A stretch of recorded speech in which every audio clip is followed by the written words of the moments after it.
लोकसभा चुनाव में बीजेपी को टक्कर देने के लिए अखिलेश यादव ने की बैठक में अखिलेश यादव ने कर दिया बड़ा ऐलान। यूपी में समाजवादी पार्टी नहीं लड़ेगी 80 सीटों पर चुनाव। अखिलेश ने 2024 के चुनाव के लिए लिया सबसे बड़ा फैसला। अखिलेश के इस फैसले से घबराई बीजेपी। लोकसभा चुनाव की तैयारियों में बीजेपी से एक कदम आगे निकली सपा। चलिए आपको बताते हैं अखिलेश यादव क्यों नहीं लड़ना चाहते हैं 80 सीटों पर चुनाव।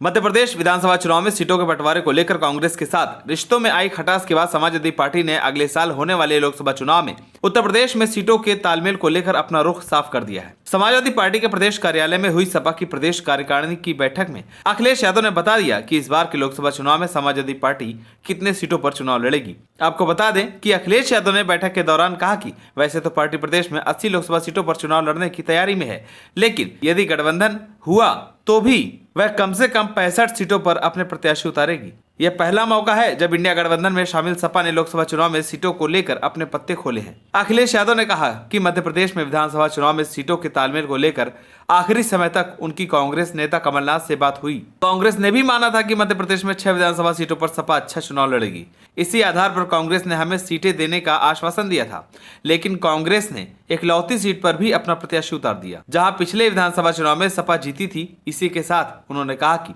यूपी में सपा बड़ी है, लिहाजा लोकसभा चुनाव में यूपी में सीटों के तालमेल में उसकी निर्णायक भूमिका होगी। प्रदेश कार्यकारिणी के गठन के बाद हुई पहली बैठक में अखिलेश यादव ने लोकसभा चुनाव में पार्टी की चुनावी तैयारियों को उड़ान देने के साथ इस पर भी जोर दिया कि पार्टी पदाधिकारियों और कार्यकर्ताओं के साथ मैदान पर टिके रहे। वहीं अखिलेश यादव ने यह भी साफ कर दिया कि जातिवाद जनगणना की पैरोकारी करते हुए सपा की चुनावी तैयारियां पीडीए यानी पिछड़ा, दलित और अल्पसंख्यक को फोकस में रखते हुए की जाए। अखिलेश ने बीजेपी को मात देने के लिए पीडीए का फार्मूला आजमाने में लगे हुए हैं। इस फार्मूले को बूथ तक उतारने की रणनीति बनाई गई है और समाजवादी पार्टी द्वारा बूथ कमेटी की जो संरचना बनाई है, इनमें फार्मूले की स्पष्ट छाप दिखती है और इसके पीछे की रणनीति भी दिखती है। लोकसभा चुनाव को लेकर समाजवादी पार्टी के प्रदेश कार्यकारिणी की बैठक अखिलेश यादव के नेतृत्व में हुई। इसमें पार्टी नेताओं और कार्यकर्ताओं को जीत का मंत्र देते हुए सपा प्रमुख ने उनके समक्ष बूथ मजबूत करने और बूथ पर सोशल इंजीनियरिंग का फार्मूला रखा है। अखिलेश यादव ने इस बार नए तरीके से बूथ कमेटी बनाने को कहा है।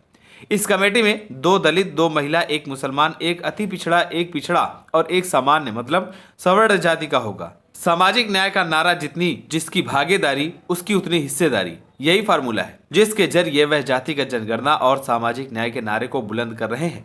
अपने बूथ कमेटियों में जिस तरह से दलितों और पिछड़ों को स्थान दिया गया है और उनके प्रतिनिधित्व भी तय किए गए हैं, वह सपा की एक नई सोशल इंजीनियरिंग को भी दर्शाता है। अखिलेश यादव ने पार्टी नेताओं को इस बार पूरी तरह से अलग बूथ बनाने का निर्देश दिया है। इसमें 2 दलित, 2 महिला, 1 मुसलमान, 1 अति पिछड़ा, 1 पिछड़ा और 1 सामान्य मतलब सवर्ण जाति के प्रतिनिधित्व को शामिल करने को कहा है। सपा प्रमुख ने एक तरह से सभी समाज को प्रतिनिधित्व देने की रणनीति बनाई है। कमेटी में मुस्लिम, आधी आबादी यानी महिला, दलित, पिछड़ा और अति पिछड़ा से लेकर सवर्ण को भी शामिल करने के लिए कहा है। बूथ कमेटी में दलित और महिलाओं की भागीदारी सबसे अधिक है, 2 दलित और 2 महिला। वास्तव में दलित के जरिए सपा प्रमुख मायावती का विकल्प बनना चाहते हैं।